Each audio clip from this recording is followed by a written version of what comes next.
छत्तीसगढ़ में आदिवासी वोट इस बार किधर जा रहे हैं, यह समझना मुश्किल हो गया है। हाल ही में गठित एक नए दल ने बीजेपी और कांग्रेस की नींद हराम कर रखी है। अब देखना यह है कि आदिवासी वोट किसका खेल खराब करते हैं। छत्तीसगढ़ की कुल आबादी में आदिवासी वोटर्स की संख्या कितनी है वो भी समझ लीजिए, 34%। जाहिर है कि चुनाव में इतना बड़ा समूह सरकार बनाने में निर्णायक भूमिका में तो होगा ही, मगर जब से छत्तीसगढ़ राज्य बना है यहाँ की राजनीति भारतीय जनता पार्टी और कांग्रेस के बीच ही रही है, केंद्रित रही है। आदिवासियों का वोट कभी बीजेपी को तो कभी कांग्रेस को जाता है। गोंडवाना गणतंत्र पार्टी जैसी पार्टी भी यहाँ पर है, उनको भी नहीं भूलना चाहिए। आदिवासियों के नाम पर बनी कोई पार्टी मुख्य भूमिका में लेकिन नहीं आई है, मगर इस बार स्टेट में बड़ा उलटफेर होता दिख रहा है। आदिवासियों की बनी एक पार्टी ने बीजेपी और कांग्रेस दोनों की नींद उड़ा रखी है। चूंकि कांग्रेस पिछली बार आदिवासियों के लिए आरक्षित सीटों में 2 को छोड़कर सभी सीट जीतने में सफल हुई थी, इसलिए ज्यादा चिंता कांग्रेस को है। छत्तीसगढ़ में कुल विधानसभा सीटों की संख्या 90 है। इस हिसाब से सरकार बनाने के लिए 46 सीटें चाहिए। कुल विधानसभा सीटों में 29 सीटें आदिवासी समुदाय के लिए आरक्षित हैं। मतलब सीधा है कि आदिवासी जिसको चाहे उसको मुख्यमंत्री बनाए, मगर अभी तक छत्तीसगढ़ में कोई आदिवासी समुदाय का मुख्यमंत्री कैंडिडेट नहीं बना है। बीजेपी और कांग्रेस दोनों पार्टियां अगर जीतती हैं तो किसी आदिवासी के मुख्यमंत्री बनने की संभावना न के बराबर है। साल 2018 के चुनाव परिणाम की बात करें तो कांग्रेस ने यहां 68 सीटों पर जीत दर्ज की थी, बीजेपी को सिर्फ 18 सीटें मिली थी। वहीं 29 आदिवासी आरक्षित सीटों पर कांग्रेस ने 27 सीटें जीती थी। बाद में उपचुनाव होने के चलते कांग्रेस ने एक और आदिवासी रिजर्व सीट जीत ली। सबसे बड़ी बात यह रही कि कांग्रेस ने 30 सीटों पर 50% से अधिक वोट हासिल कर जीत दर्ज की थी। कुल मिलाकर 2018 के आंकड़े सीधे सीधे कांग्रेस के फेवर में दिख रहे हैं। इसलिए आदिवासी वोटों का ध्रुवीकरण किसी आदिवासी पार्टी के लिए होता है तो सबसे अधिक नुकसान कांग्रेस को होता दिख रहा है। अभी पिछले साल यानी दिसंबर 2022 की बात है, प्रदेश के भानुप्रतापपुर में हुए उपचुनाव में मिले वोटों को अगर आधार माने तो कांग्रेस और बीजेपी के लिए कई जगहों पर खतरा सर्व आदिवासी समाज की पार्टी हमर राज पार्टी से है। भानुप्रतापपुर उपचुनाव में ऐन मौके पर हमर राज पार्टी का कैंडिडेट पर्चा भरता है और बिना किसी तैयारी के 23,000 वोट पाने में सफल हो जाता है। अब करीब 50 सीटों पर हमर राज पार्टी के प्रत्याशी बीजेपी और कांग्रेस के वोटों में सेंध लगाने की तैयारी कर रहे हैं। चूंकि कई सीटें ऐसी हैं जहां पर कांग्रेस के जीत का अंतर बहुत कम वोटों का रहा है, वहां तो पार्टी का नुकसान होना तय माना जा रहा है।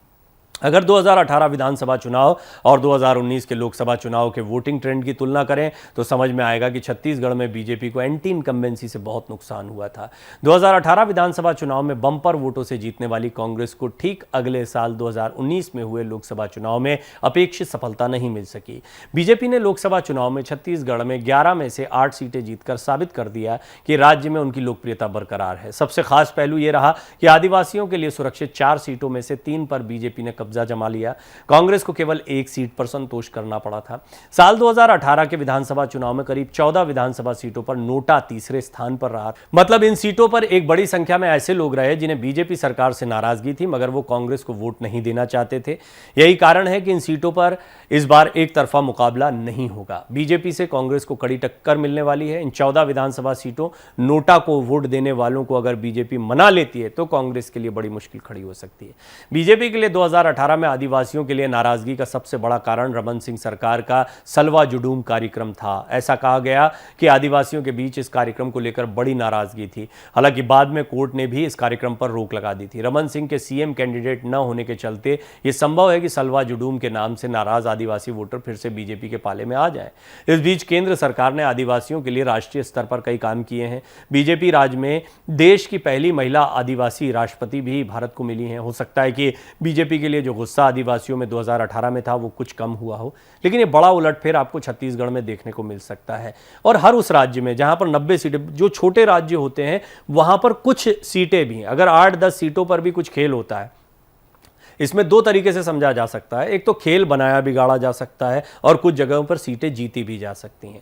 अगर पूरा भरोसा करके आदिवासी वोटर्स को हमर राज पार्टी जो है अपनी तरफ खींच लेती है, या फिर कोई भी ऐसी पार्टी, और उनकी सीटें ठीक ठाक आ जाती हैं तो 10-12 सीटों से बहुत बड़ा खेल हो जाता है। आपने मध्य प्रदेश जैसे बड़े राज्य में देखा कि कैसे पिछली बार स्थितियां बिल्कुल पलट गई थी। 114-110 एक ऐसा मुकाबला था, वोटिंग परसेंटेज लगभग एक जैसा होना हो। यहां पर निर्दलियों की कितनी आवश्यकता थी, जोड़ तोड़ की कितनी राजनीति देखने को मिली थी। खासतौर पर हमने छोटे राज्यों में देखा है कि एक निर्दलीय भी जो है वो मुख्यमंत्री बनने का माद्दा रखता है, क्योंकि फिर यहाँ लड़ाई दूसरी शुरू हो जाती है। हालांकि छोटा राज्य नहीं है, लेकिन बिहार एक बड़ा एग्जाम्पल है और नीतीश कुमार कोई ना तो छोटी पार्टी है ना छोटा चेहरा है। लेकिन चाहे बीजेपी की सीटें बहुत ज़्यादा हों, चाहे आरजेडी की सीटें बहुत ज़्यादा हों, मुख्यमंत्री बनते हैं नीतीश कुमार, जेडीयू वाले।